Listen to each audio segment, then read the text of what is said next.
Berwisata tentunya menjadi salah satu kegiatan yang paling dirindukan di masa pandemi ini. Namun, PSBB yang diberlakukan hampir semua wilayah membuat pariwisata ini merupakan kegiatan yang mustahil untuk kita lakukan. Namun, ada cara menarik untuk tetap bisa menjelajahi tempat wisata, yakni berwisata secara virtual. Seperti yang dilakukan pemerhati wisata Kota Lama Semarang, Juliansyah Aryawan, dan komunitas wisata Telusuri. Wisata virtual yang dilakukan Ari menggunakan aplikasi pertemuan online. Selama tur virtual, Ari berperan sebagai pemandu wisata yang akan memandu kita berpetualang di Kota Lama Semarang tanpa harus keluar rumah. Wisata virtual Kota Lama Semarang ini dibuat seatraktif mungkin dengan gambar dan cerita yang menambah pengetahuan peserta yang ikut. Meski tidak memberikan pengalaman layaknya berwisata sesungguhnya, tur virtual ini cukup mengobati rasa rindu untuk kita jalan-jalan. Berwisata virtual membuka peluang baru di masa pandemi COVID-19. Namanya Yuhan. Jadi depannya untuk kantor. Bangunan ini. Lalu sebenarnya bagaimana wisata virtual ini dilakukan? Untuk membahasnya lebih lanjut, kami sudah terhubung dengan pemerhati wisata Kota Lama Semarang, Juliansyah Aryawan. Dan juga kita akan mengetahui nih bagaimana tanggapan dari seorang traveler tentang wisata virtual ini dan apa kegiatannya di tengah pandemi COVID-19. Selamat pagi Mas Ari dan selamat pagi Mas Pandu. Selamat pagi Mbak. Oke, sekarang kita akan ke Mas Ari terlebih dahulu sebagai salah satu penggagas nih tur atau wisata virtual. Mas Ari, sebenarnya apa sih wisata virtual ini dan bagaimana sebenarnya untuk tata cara pelaksanaannya? Oke, sebenarnya wisata virtual itu baru pertama kali kami lakukan dan minggu kemarin itu sudah minggu yang ketiga. Jadi awalnya karena akibat pandemi COVID ini di bidang pariwisata nggak bisa ngapa-ngapain ya, keluar juga nggak bisa, ini itu juga nggak bisa. Akhirnya setelah membaca beberapa berita, kami menghubungi teman dari sekolah Telusuri, di mana bikin virtual tour, terus tanggapannya bagus dan karena mereka sudah connect dengan Google Meet, jadi saya yang bikin kontennya dan Mbak Mauren dan Mas Deta dari sekolah Telusuri yang jadi moderator atau adminnya. Dan sebenarnya memang kalau dari kami pribadi itu virtual tour memang kurang ya Mbak ya. Cuma akan tetapi setidaknya ini salah satu cara supaya pariwisata tidak benar-benar mati di Kota Lama Semarang. Oke, biar tidak benar-benar mati Mas Ari. Nah Mas Ari, kalau kita lihat ini ada beberapa penelusuran jalan-jalan dan sudah dikatakan juga oleh Mas Ari bahwa ada beberapa materi yang juga dipersiapkan. Sebenarnya materi apa sih Mas yang dipersiapkan untuk para peserta ini? Ya, sebenarnya materi itu sudah siap sejak 2016. Dalam arti kami riset itu dari 2016 dan tema yang kami keluarkan adalah untuk virtual tour ini jalur gula. Jadi jalur gula ini sebenarnya sudah siap dari 2016 dan sudah banyak kami presentasikan di depan akademisi dan lain-lain. Ketika pandemi ini sudah mulai, kami akhirnya memakai cara virtual untuk mengenalkan jalur gula ini kepada teman-teman yang di rumah saja. Jadinya yang seperti kita bisa lihat bersama, hasilnya seperti itu, Mbak.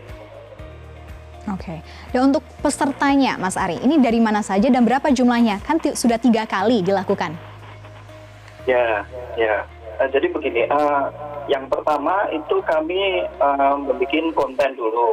Setelah konten sudah beres, baru peran dari sekolah Telusuri dan Mas Deta itu membuat posternya.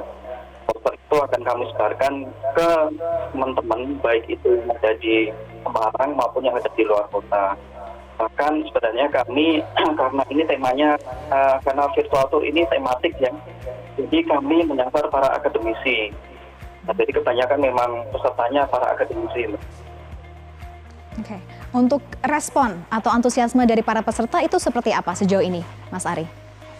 Karena kan pastinya ini berbeda kan pengalamannya secara virtual dan mungkin kalau ada tur secara langsung. Ini seperti apa perbedaannya?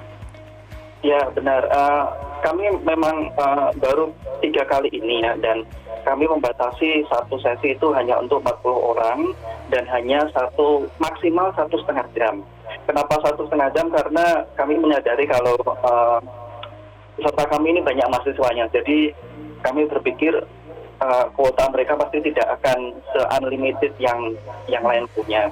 Jadi responnya bagus dan mereka selalu menunggu, makanya kami membuat virtual tour ini seminggu sekali, dulu yang pertama di hari Rabu, terus yang kedua dan ketiga di hari Jumat. Dan untuk minggu ini insya Allah kita akan mengadakan lagi di hari Jumat. Oke, berarti masih banyak ya mereka yang rindu untuk jalan-jalan. Coba kita akan langsung bertanya juga ke Mas Pandu sebagai seorang traveler. Mas Pandu, ini bagaimana tanggapannya terhadap wisata virtual? Ini Mas Pandu pernah ikutan juga nggak wisata virtual seperti ini? Aku jujur sebelum pandemi ini pernah nyoba wisata virtual karena aku sebagai traveler juga sebagai fotografer, jadi travel photographer. Sebelum men-visit suatu tempat tuh aku biasanya survei dulu dan beberapa kali menggunakan wisata virtual dulu. Dan menurut aku konsep dari virtual tour ini dari Mas Jul ini menarik banget karena satu, bikin rasa kangen karena aku sebagai traveler nggak bisa kemana-mana banget, harus di rumah aja. Udah kangen banget traveling, nggak bisa kemana-mana, akhirnya terobati dengan ngelihat apa yang ada di sana yang belum pernah aku lihat. Plus juga sangat-sangat edukatif karena konten-konten yang Mas Ari sediakan itu adalah konten-konten yang bercerita, bersejarah. Jadi juga sebenarnya sih menurut aku berpotensi buat menabung potensial visitor yang kayak malah jadi makin penasaran, oh ternyata tempatnya menarik ya, aku nggak sabar nih pengen ke sana setelah pandemi ini. Gitu. Jadi sangat-sangat positif menurut aku. Berarti bisa salah satu untuk mengobati rasa kangen jalan-jalan ya Mas Pandu. Tapi sebenarnya seperti apa kegiatan Mas Pandu sebagai seorang traveler? Karena kan di pandemi ini tadi justru wisata traveling secara virtual sebelum pandemi. Nanti kita akan bahas lebih lanjut, tetapi kita jeda terlebih dahulu. Tetaplah bersama kami pemirsa di Selamat Pagi Indonesia. Pemirsa, Anda kembali lagi di Selamat Pagi Indonesia dan kami masih bersama dengan Mas Ari dan juga Mas Pandu. Langsung saja kita ke Mas Pandu lagi. Mas Pandu sebagai seorang traveler tadi dikatakan ini sekarang kan harus mengobati rasa kangennya terhadap traveling. Itu bagaimana nih Mas Pandu caranya di tengah pandemi COVID-19 seperti ini? Apakah sudah ikut dengan wisata-wisata tour secara virtual kali ini atau bagaimana ini hari-harinya? Wisata virtual aku sempat ikut beberapa, waktu itu ada temen yang ngadain di Jakarta kalau nggak salah. Tapi selain dari itu aku juga sebenarnya lebih ke nostalgia konten-konten lama sih, karena aku sebagai traveler full time, kerjaanku adalah travel fotografi. Itu ternyata tabungan kontenku, foto-foto lamaku yang belum pernah ke-upload tuh banyak banget. Jadi untuk meluangkan rasa kangen tuh aku lagi sering-sering banget lihat konten lama yang belum pernah ke-upload, dan juga akan aku sharing ke followers di YouTube, di TikTok, dan juga di Instagram, dan memberikan inspirasi kepada teman-teman tentang cerita di balik tempat tersebut. Karena ternyata banyak banget yang belum aku sempat share selama ini. Oke, berarti banyak sekali ya konten-konten yang belum di-share ke teman-teman semua. Tetapi kata Mas Pandu juga pernah mengikuti secara virtual tour. Ini kalau dari seorang traveler, dari sisi penjelajah, ini apa sih experience yang dirasakan sendiri sebenarnya? Apa yang didapatkan? Kalau dari aku sih virtual tour ini aku jadikan sebagai tempat belajar ya, karena satu, memang virtual tour sangat-sangat terbatas dan nggak puas gitu lebih dibandingkan ngelihat secara langsung.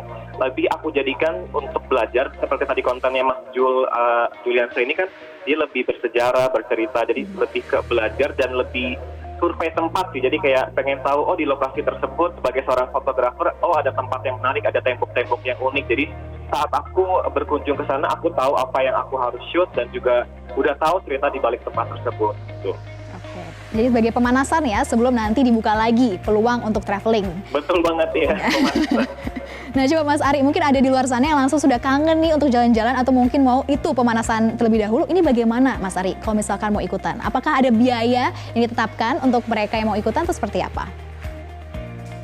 Oke, sebenarnya untuk biaya itu kami lebih donasi ya, karena satu kali virtual tour itu hanya membutuhkan biaya Rp25.000, dan itu pun kami donasikan ke yang pertama dan kedua itu ke bantuan.com, dan yang ketiga dan keempat rencananya itu ke kebun binatang di Semarang.